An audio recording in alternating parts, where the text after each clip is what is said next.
دنیا کے امیر ترین لوگوں کے پاس اتنا پیسہ ہے کہ 70 ملکوں کی GDP بھی ان کی دولت سے کم ہے، اور اگر یہ چاہیں تو کئی ملکوں کو خرید لیں۔ ان سب کی نیٹ ورتھ ملا کر 544 بلین ڈالر بنتی ہے۔ لیکن دوستوں، آپ لوگ یہ جانتے ہیں اگر یہ لوگ اپنی دولت جمع بھی کر لیں لیکن منسا موسیٰ کی دولت کے برابر نہیں آ سکتے۔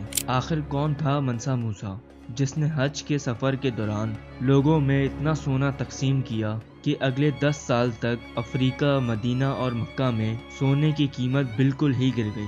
دوستوں، تاریخ میں ایسے بہت سے لوگ گزرے ہیں جن کے سامنے Elon Musk, Jeff Bezos, Bill Gates کی نیٹ ورتھ کی بھی کوئی حیثیت نہیں۔ ان میں سے ایک شخص منسا موسیٰ پر ہی بات کریں تو یہ نہ ہی امیزون اور نہ ہی ٹویٹر کا مالک تھا۔ اس کے باوجود بھی اس کی دولت 400 بلین ڈالر سے بھی زیادہ تھی، یعنی آپ اس دولت سے ناروے اور آئس لینڈ خرید سکتے ہیں۔ منسا موسیٰ تقریباً 1280 میں افریقہ کے ایک ملک مالی میں پیدا ہوئے تھے۔ ان کے بچپن اور جوانی کے حالات تاریخی کتابوں میں بہت کم ہیں۔ ان کے بارے میں یہ کہا جاتا ہے جس وقت یہ جوان ہوئے تو مالی کے بادشاہ کے دربار میں ان کا اہم اسٹیٹس تھا۔ کچھ لوگ یہ بھی بولتے ہیں کہ یہ مالی کے بادشاہ کے بیٹے تھے۔ اس وقت کے بادشاہ ابو بکر کیتا ان پر بہت بھروسہ کرتے تھے۔ ابو بکر کیتا اپنی سلطنت کو اور بڑھانا چاہتے تھے۔ اس کی وجہ یہ تھی ان کا دور تک نام ہو، اس لیے ابو بکر کیتا نے اٹلانٹک اوشن کے اس پار جانے کا فیصلہ کیا تاکہ اس جگہ کے علاقے پر قبضہ کیا جا سکے۔ جاتے جاتے ابو بکر نے موسیٰ کو اپنی سلطنت کا امیر بنا دیا۔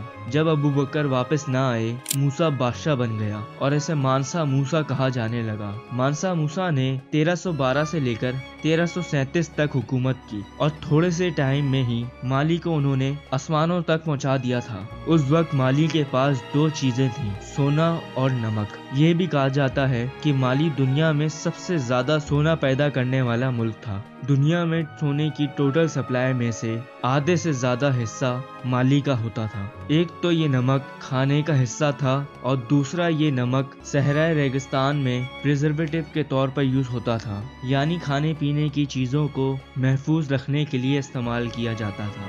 مانسا موسیٰ نے جب حکومت سنبھالی، مالی جب زیادہ طاقتور ملک نہیں تھا۔ موسیٰ نے مالی سلطنت کو جو ترقی دی اس کا اندازہ اس بات سے لگایا جا سکتا ہے ان کے دور حکومت میں سلطنت 3 گنا پھیل گئی تھی۔ موسیٰ نے 24 شہروں کو فتح کیا اور کبھی کوئی جنگ نہیں ہارا۔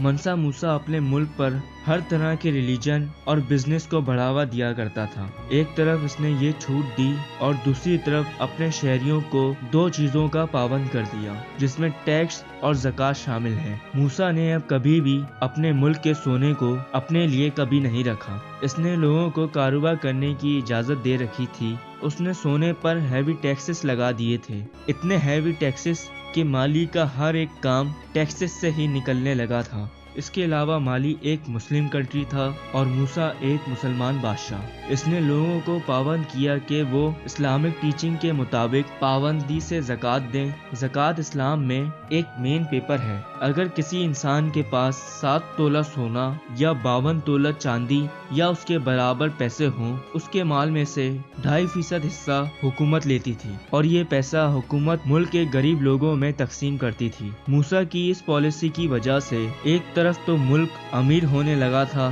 اور دوسری طرف لوگوں میں بھی غریبی کم ہونے لگی۔ اسلام میں ہر ایک امیر انسان پر فرض ہے کہ وہ ایک دفعہ زندگی میں حج ضرور کرے۔ اس لیے موسیٰ نے 1324 میں مکہ مکرمہ جانے کا فیصلہ کیا۔ مالی سے مکہ 2700 کلومیٹر کا فاصلہ بنتا ہے۔ یہ راستہ موسیٰ نے کسی سفر کی طرح نہیں گزارا بلکہ ایک چلتے پھرتے شہر کی صورت میں ہر سہولت ان کے پاس تھی۔ اس کے ساتھ سفر میں 60,000 مرد اور عورت، 100 ہاتھی، 150 اونٹ اور 500 ٹرین سیکورٹی گارڈ تھے۔ موسیٰ نے 12,000 غلام اپنے ساتھ رکھے جن پر سونا لدا ہوا تھا۔ یہ 21,000 کلو گرام سونا تھا۔